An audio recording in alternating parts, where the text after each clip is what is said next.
বিসমিল্লাহি তাওয়াক্কালনা আলাল্লাহ লা হাওলা ওয়ালা কুওয়াতা ইল্লা বিল্লাহ সুবহানাল্লাযী সাখখারা লানা হাযা ওয়া মা কুন্না লাহু মুকরিনিন। আসসালামু আলাইকুম ওয়া রাহমাতুল্লাহ। বন্ধুরা সকলে কেমন আছেন? আশা করি আল্লাহ পাকের মেহেরবানিতে ভালো আছেন। এখন আপনারা যে রাস্তাটি দেখতে পাচ্ছেন, এটা হচ্ছে কাতারের একটি সুন্দর সবুজ শ্যামল প্রাকৃতিক রাস্তা। যে রাস্তার পাশে দিয়ে সুন্দর গাছ লাগানো রয়েছে, খেজুর গাছ রয়েছে, অন্য ধরনের গাছ রয়েছে। তারপর আমরা একটু সামনে দেখতে পাচ্ছি সুন্দর একটি মসজিদ, খুবই চমৎকার। মসজিদের সামনে খেজুর গাছগুলো রয়েছে, খুবই সুন্দর দেখা যাচ্ছে। ডান পাশে খেজুর গাছগুলো রয়েছে, অপর পাশে অন্য গাছ রয়েছে।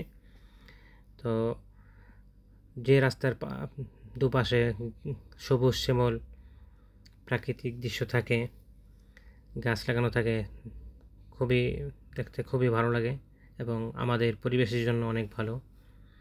তো এই রাস্তাটি হচ্ছে কাতার হোমসালাল এরিয়াতে, এটা হোমসালাল আলী, এবং এর কাছাকাছি রয়েছে regency market, great hyper market. তো এই রাস্তাটি হোমসালাল আলী থেকে আমাদের দিকে গিয়েছে। একটু সামনে বাঁ দিকে রয়েছে একটি পার্ক রয়েছে, আমরা কিছুক্ষণ পরে দেখতে পারবো। আর এটা ছোটো একটা মরুভূমির অংশ রয়েছে। তো দেখতে থাকুন, আশা করি আপনাদের সকলেরই ভালো লাগবে।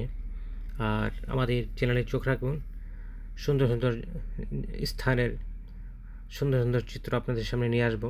দেশে বিদেশে যেখানেই থাকি না কেন, আপনারা সুন্দর সুন্দর স্থানের ভিডিও দেখতে পাবেন ইনশাল্লাহ। তো দেখুন, এখন ডানে টার্ন নিয়েছি। ডান দিকে যে এরিয়াটা দেখতে পাচ্ছি, এটা হচ্ছে একটা পার্ক, ফ্যামিলি পার্ক। শুধু বাচ্চারা, মহিলারা এখানে যেতে পারে, পুরুষদের অ্যালাউড নেই যাওয়ার। তো সামনের দিকে গাড়ি এগিয়ে যাচ্ছে, সামনের দিকে আরও দুপাশে সুন্দর গাছপালা রয়েছে। তো আমার ব্যক্তিগতভাবে এই গাছগুলো অনেক পছন্দ, অনেক ভালো লাগে। ছোট্ট আকারে এই গাছগুলো হয়ে থাকে, খুব গোছানো গাছগুলা, বেশি জঙ্গলের মতো হয় না। তো হোমসালাল এরিয়াতে এই গাছগুলো রাস্তার পাশে ব্যাপক হারে দেখতে পেয়েছি, অন্য অন্য জায়গায় আমি এত দেখিনি।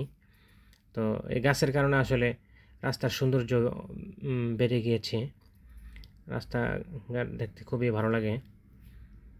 তো আশা করি আপনাদেরও ভালো লাগবে। তো দেখতে থাকুন। আর কাতার রাস্তাঘাট খুবই চমৎকার, খুবই সুন্দর। কাতারের মধ্যে গাড়ি চালানো খুবই ইজি। আর আপনারা জেনে থাকবেন যে কাতারে প্রতিবন্ধী যারা, তারাও গাড়ি চালায়, তাদেরকেও স্পেশাল সুযোগ সুবিধা দেওয়া হয় এবং তাদেরকে লাইসেন্সও দেওয়া হয়।